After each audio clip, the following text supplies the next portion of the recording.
picture question. There's been so much talk throughout your time here about the resilience of this team that continues to come up week after week. It was obviously a big topic on Saturday.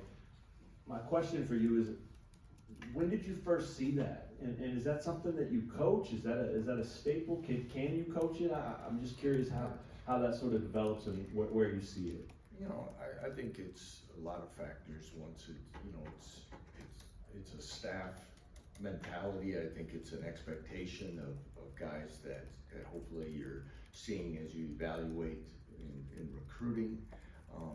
It's habits that you establish in the off season, in fall camp, and really it's just hopefully what you have, you know, just daily in life. You know, you have a lot of things that don't go your way, and what are you going to do about it, and how you going to work through it, and all those type of things that can happen in life after football. And again, you challenged our guys at halftime and things like that.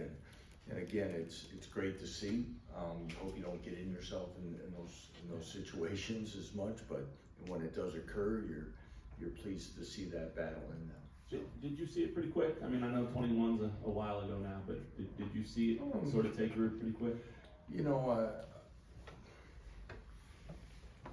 It's never always just like with some of you, it's never as good as you always want it to be in certain areas, especially when you're not getting results. But I think guys understand what the expectation is about of them and how we get there sometimes in the off season of where we're doing. And again, I credit the staff and Matt Gildersleeve and his people in the off season about expectations and what we do there. So, but I think it's been consistent. I think we go back to many of our conversations about the 21 season and beyond. I think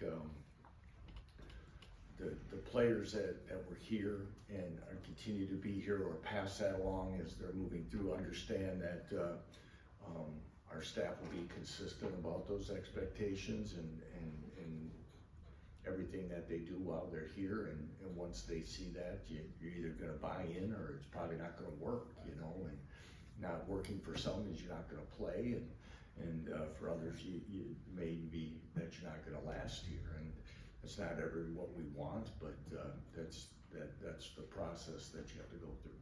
When you have a young guy make a play, whether it's Keaton a couple weeks ago, Austin Alexander, Dak Brinkley, how often do you see sort of that rise in confidence and see the level of play rise after they have, sort of a positive result in a big situation like that? I think a lot of times, you see it, a guy kind of sees it in practice or something happens, but when he does it under the light, so to speak, another sense of confidence that, hey, I can do this and I can do it on a regular basis. And again, everything we just almost talked about, that daily and weekly preparation, if I just stay to it and I play fast and I play confidently, things will happen. If I use my proper technique and do the things that I've been coached to do, those things can happen. And you can see that with some of the guys, and hopefully we can continue to get that from some of those younger players. Seems like Justice has really started to kind of stack positive games as well. Yeah, he plays hard, does a lot.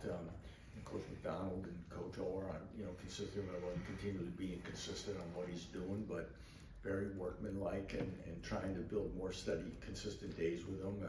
He had, again, not being the tallest guy, there's got to be other things that he has to do extremely well, and he's been able to put some good things together. And as always, we're sure glad he's here. And then, what have you seen from Texas Tech on tape so far? Extremely explosive football team, an excellent team with lots of talent and depth, and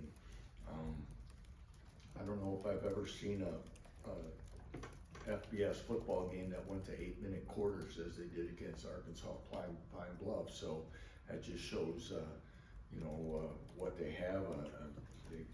Most of their games have been decided early, and again, a lot of weapons. I get the thing, I think they're top 3 in every statistic that imaginable right now in our conference, and in the top 10 nationally, a lot of things. That just says it's, Coach McGuire's got himself a really good football team. It'll be a heck of a challenge on a homecoming night there. But our guys are going to embrace that challenge and great opportunity for us to go down there and play well. Defensively, there's a good group of guys who are kind of in their first season of contributing. Austin, John, maybe even Jalen Todd or Taylor Davis. How have you seen those players kind of grow throughout the course of the season so far?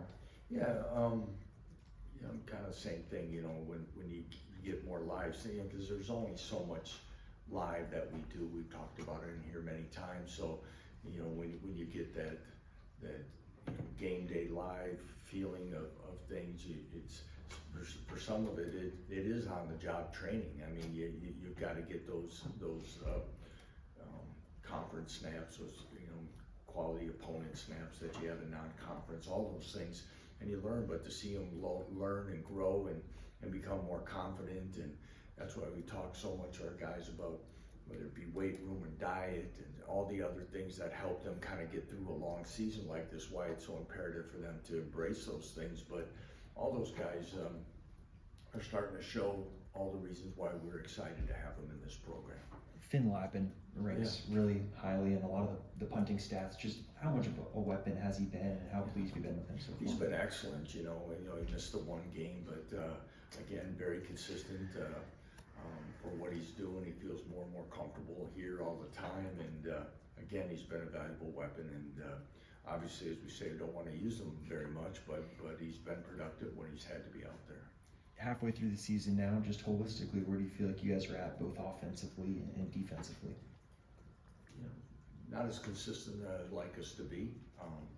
Again, I think we're better than we show, but again, you are what you put on tape right now. So, and that's the daily challenge to this group. I think they know that and embrace it. They've seen the good and the not so good, and some of the things that have happened and along the way that result in that, and we continue to coach and challenge our leadership and our guys to keep working on those things, and we need a great week of preparation to go down there with a chance to win.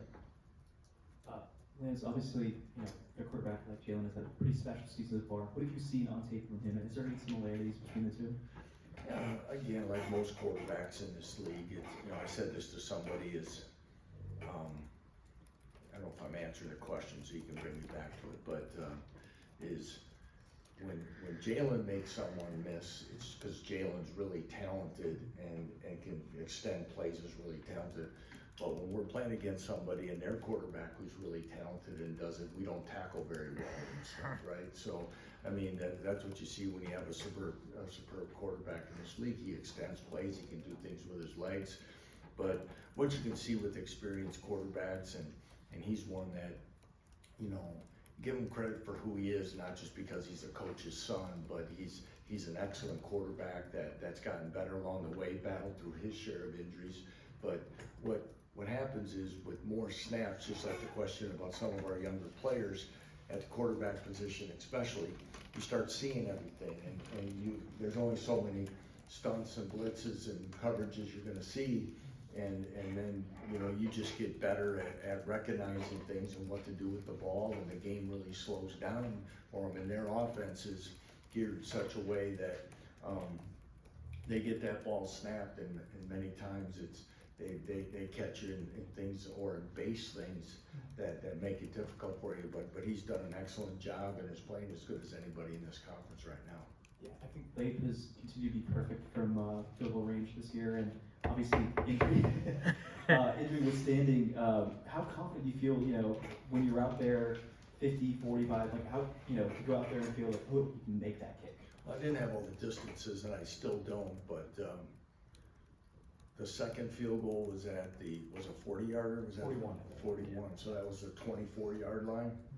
Okay, but he gave me 35 as his distance where the ball needed to be, so obviously he was about 9 yards off or whatever, 11 yards off, sorry, of where it's at. But for being very limited, I think he tired in the game because he didn't kick as much, and he's feeling better right now. Hopefully we'll get a full week out of him that he's back to where he was, but depending on the time of the game and time on the clock and things like that, we can push him past 50, and the great thing about him is, he's very mature and even keeled, that's not gonna be, some guys,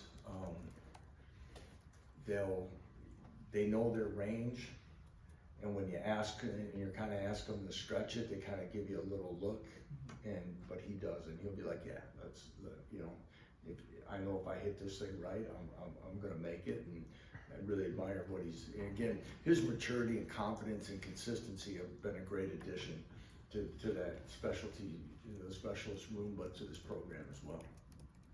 There may not be like a straightforward answer to this, but I was wondering if looking back on Saturday's game, if you got a sense of maybe why the defense started out slowly and how you can prevent that going forward.